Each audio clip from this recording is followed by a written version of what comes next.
નમસ્કાર, આપ જોઈ રહ્યા છો સ્પાર્ક ટુડે ન્યૂઝ। યુનિવર્સિટીમાં ગણેશજીની સ્થાપના કરવા માટે 2 ગ્રુપ દ્વારા આયોજન કરવામાં આવ્યું હતું, પરંતુ બંને ગ્રુપમાંથી એક ગ્રુપનો મંડપ તોડી નાખવાનો આક્ષેપ દક્ષિણ ગુજરાત રાજા ગ્રુપના સભ્યોએ કર્યો હતો, તો બાદમાં બીજા ગ્રુપ VNSGU કા રાજા ગ્રુપ દ્વારા આજે ગણપતિજીની સ્થાપના યુનિવર્સિટીમાં કરી દેવામાં આવી છે।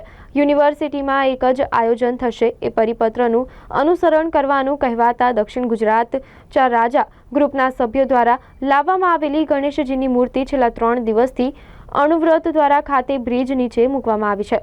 વરસાદથી બચવા માટે પ્રતિમાને બ્રિજની નીચે મૂકવામાં આવી છે અને મૂર્તિને કોઈપણ પ્રકારનું નુકસાન ના થાય તે માટે દક્ષિણ ગુજરાતના રાજા ગ્રુપના સભ્યો રાત અને દિવસ મૂર્તિની રક્ષા માટે રોકાતા હોય છે। જો આ 2 ગ્રુપ વચ્ચેના વિવાદનો અંત ના આવે તો બ્રિજ નીચે મૂકેલી આ પ્રતિમાનું શું થશે?